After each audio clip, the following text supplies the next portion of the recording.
The abandoned hospital stood at the edge of the city like a forgotten nightmare. For years, people avoided even looking at it. Its broken windows stared like empty eyes, and rusted gates creaked whenever the wind passed through. Everyone believed the building was dead, until one stormy night when the lights suddenly turned on again. Rain poured heavily as thunder shook the sky. A young schoolboy named Ian was walking home late after extra classes when the storm became too dangerous to continue. Lightning flashed, and for a brief moment, he saw the hospital glowing in the distance. Bright white lights flickered behind dusty windows, as if someone had returned after years of silence. Desperate for shelter, Ian pushed open the half-broken gate and stepped toward the entrance. The air felt strangely cold, and the sound of rain faded the closer he got. The main doors slowly opened with a long metallic groan, almost as if the building was inviting him inside. The moment he crossed the doorway, the lights above him blinked violently. The smell of medicine and something rotten filled the air. Behind him, the doors slammed shut with terrifying force. Ian jumped and turned back, but the handles refused to move. The hallway stretched endlessly, glowing under pale hospital lights. Old posters peeled from the walls, and distant echoes sounded like whispers. Somewhere far away, a machine began beeping, steady and alive. Ian realized something was terribly wrong. This hospital was not reopened. It had been waiting. Outside, the storm continued to rage, but no one noticed that every clock inside the hospital had stopped at 11:59 p.m., the moment the building woke up again. If you want, I can now write outline 300 words, to continue the horror story.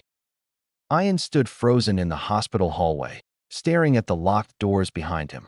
He pulled harder, his hands shaking, but they wouldn't open. The loud echo of his breathing filled the silence. Above him, the flickering lights buzzed like angry insects, turning on and off every few seconds. Suddenly, a metallic sound echoed from far down the corridor. Creak. A wheelchair slowly rolled across the hallway by itself. Ian's heart pounded. He told himself it was just the wind, but there were no open windows, no moving air, only cold stillness. The wheelchair stopped under a dim light and gently turned toward him, as if someone invisible was sitting in it. Then another sound followed. Soft footsteps. Not walking, dragging. Ian backed away, his shoes squeaking against the tiled floor. The walls seemed longer now, stretching farther than before. Doors lined both sides of the corridor, each slightly open. Inside them, darkness moved like living shadows. He gathered his courage and peeked into one room. Old hospital beds were covered with dusty sheets. Heart monitors stood silent beside them, yet one machine suddenly turned on. Beep, beep, beep. The screen showed a heartbeat, but the bed was empty. Fear crawled through his body. He stepped back into the hallway, only to notice something worse. The wheelchair had moved closer without making a sound. The overhead lights went out completely. Darkness swallowed everything. For a moment, there was absolute silence. Then whispers filled the air, coming from every direction at once. Patient returned. Ian ran blindly through the corridor, not realizing that behind him, faint shadowy figures began rising from the hospital rooms, slowly following their new visitor deeper into the building. Ian ran through the endless corridor, his footsteps echoing loudly against the cold hospital walls. The whispers followed him everywhere, growing louder with each step. No matter how fast he ran, the hallway seemed to stretch longer, as if the building itself was alive and refusing to let him escape. Suddenly, the lights turned back on. Ian stopped, breathing heavily. He found himself standing in front of the nurse station. Papers were scattered across the desk, yellow with age, and old patient files lay open as though someone had been reading them moments ago. A dusty desk lamp flickered weakly. Then he heard it. Tap, tap, tap. The sound of heels walking slowly behind him. Ian turned around. A nurse stood at the end of the hallway. Her uniform was old and stained, and half of her face looked badly burned, the skin dark and cracked. One eye stared directly at him, while the other remained hidden in shadow. Her movements were unnatural, stiff, like a puppet being pulled by invisible strings. She began walking toward him. Ian tried to scream, but no sound came out. When she came closer, the air grew freezing cold. The hospital lights dimmed again, casting long shadows across her face. She stopped only a few steps away and tilted her head slowly. In a broken, echoing voice, she whispered, "Why did you come back?" Ian shook his head, unable to answer. The nurse suddenly grabbed his wrist. Her hand felt like ice. Images flashed in his mind, patients screaming, doctors running, alarms ringing, and darkness swallowing the hospital years ago. She leaned closer and whispered again, "Leave before morning, or you will become one of them." Behind her, shadowy figures appeared in the corridor, silently watching. And Ian realized the nurse was not trying to scare him. She was trying to warn him. "If you want, I can continue with outline 4, 300 words, where the hospital starts changing into a living maze." Ian pulled his hand away from the ghostly nurse and stumbled backward, his mind racing with fear. Her warning echoed inside his head, "Leave before morning." But before he could ask anything else, the lights flickered violently again. The nurse suddenly disappeared. The hallway grew silent. Ian looked around in confusion. The nurse station that had been behind him moments ago was gone. In its place stood a long corridor he had never seen before. The walls slowly shifted with a deep, grinding sound, like giant pieces sliding beneath the floor. The hospital was changing. Doors moved across the walls as if they were alive. Signs pointing toward exit twisted and turned, now directing him in different directions. The floor trembled lightly under his feet. Panic filled his chest. He started walking quickly, choosing the path marked emergency exit. But after turning a corner, he froze. He was back at the same spot, the same broken light, the same cracked tiles. Impossible. He turned again and ran the opposite way. This time the corridor narrowed, the ceiling lowering slightly as though trying to crush him. Hospital beds slowly rolled out from empty rooms, blocking his path one by one. A distant alarm began ringing. We.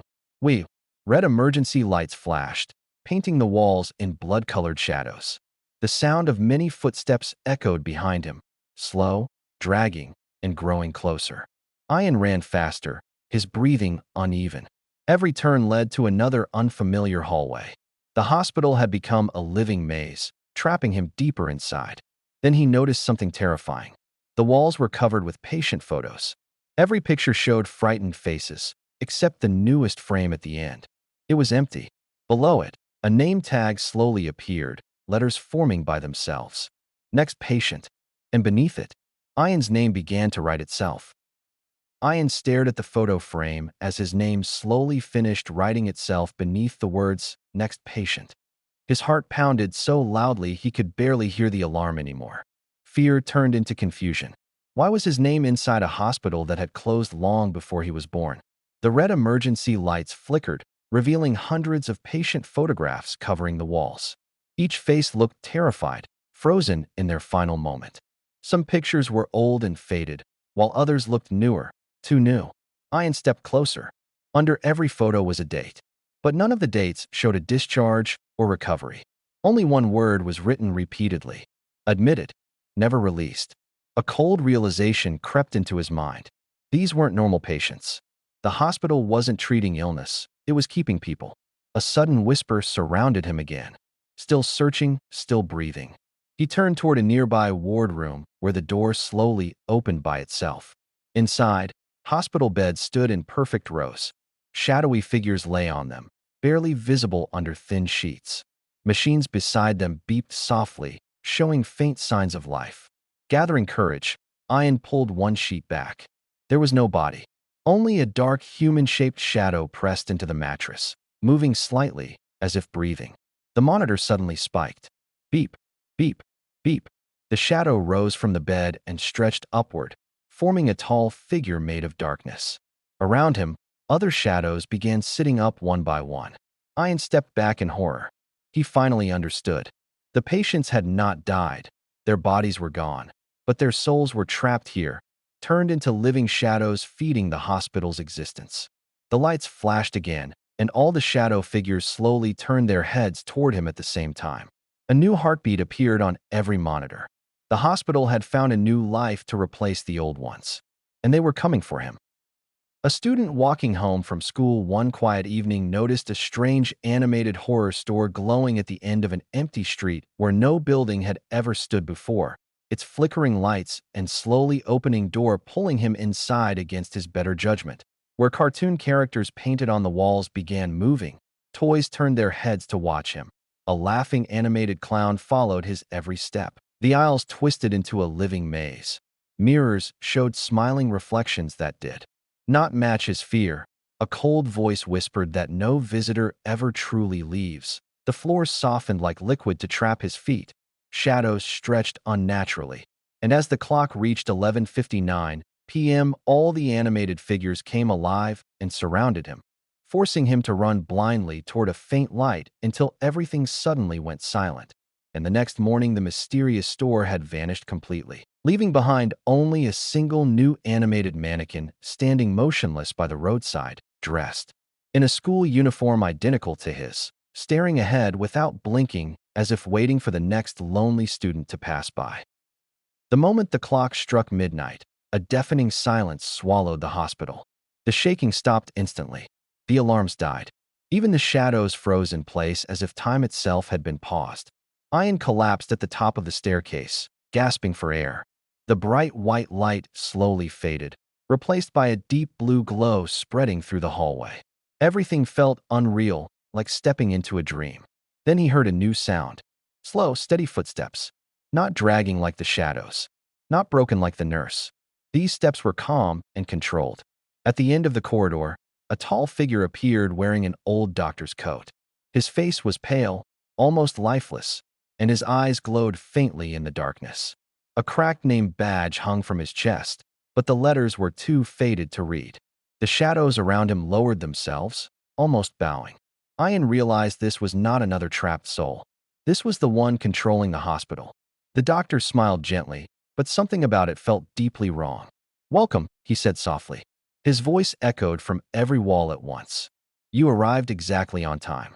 Ian tried to stand, but his body felt heavy, as if invisible chains held him in place. The doctor walked closer, examining him like a patient. "This hospital was built to save lives," he continued calmly. "But people fear death, so I found a way to keep them forever." Images flashed around Ian. Experiments, patients screaming, machines draining light from their bodies. "They never leave," the doctor whispered. "They become part of the hospital, and the hospital lives through them." Behind Ian, the shadows began moving again. The doctor extended his hand. "Now we need a replacement." The walls pulsed like a heartbeat as the hospital waited for Ian's answer. Escape or admission? Ian stared at the doctor's outstretched hand, fear freezing every thought in his mind. The shadows behind him moved closer, forming a dark circle that blocked every escape. The hospital walls pulsed slowly, like a giant living heart waiting for its next beat. "I don't belong here," Ian whispered, shaking his head. The doctor smiled slightly, almost with pity. "Oh, but you do," he replied. "You were always meant to return." Suddenly, the lights around them flickered, and the hallway transformed. Old hospital scenes appeared like memories playing in the air, doctors running, patients screaming, and alarms blaring from years ago. Ian watched in horror as he saw a young boy lying on a hospital bed. The boy looked exactly like him. Machines surrounded the bed, and doctors struggled to save the child during a terrible accident long ago. The monitor flatlined. Beep. Ian stepped back, confused. "That's not me." The ghostly nurse appeared beside him, her burned face filled with sadness.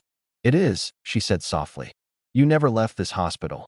Memories rushed into Ian's mind. Flashing lights, pain, voices calling his name, and then darkness. He realized the truth. Years ago, he had died here during the hospital's final night. His spirit had escaped somehow, living outside without remembering what happened. The doctor spoke again. "You were incomplete," he said.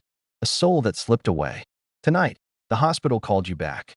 The shadows reached toward Ian, trying to pull him into the floor itself. "You cannot exist outside anymore," the doctor continued calmly. "Every patient must return." Ian felt his body fading, turning slightly transparent. The hospital wasn't trapping a stranger. It was reclaiming what already belonged to it.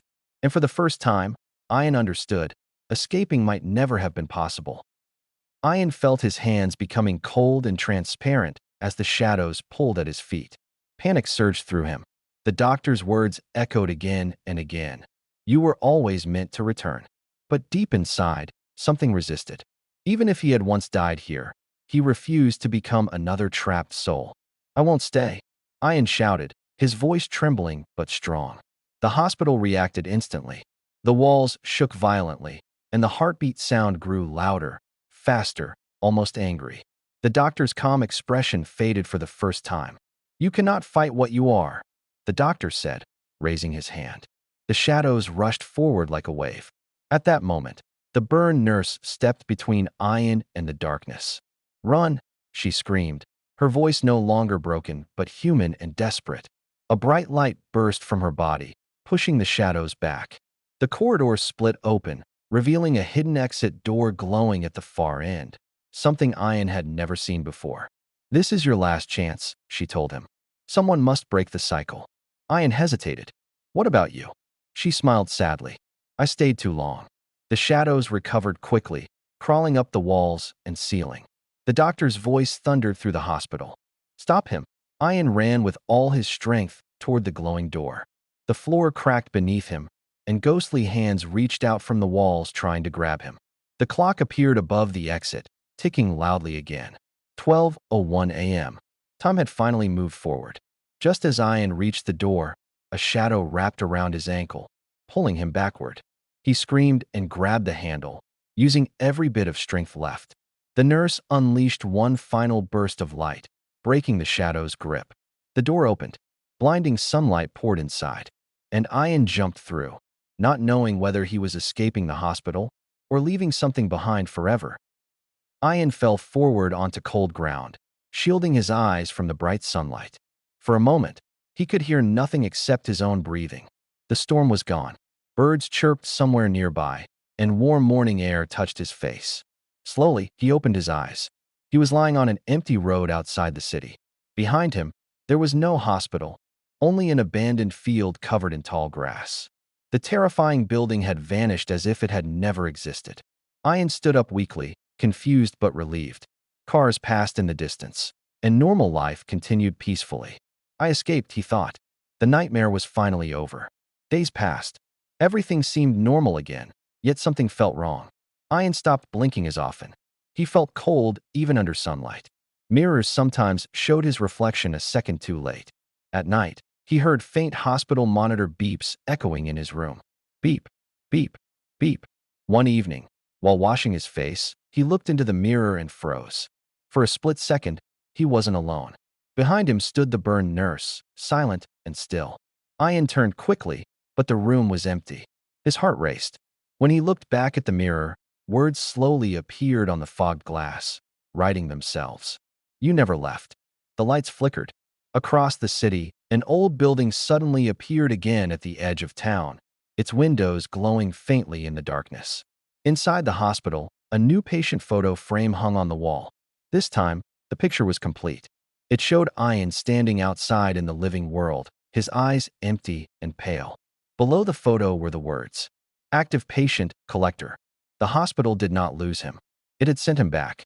Now, wherever Ian walked, the hospital watched through his eyes, waiting for the next visitor to bring home.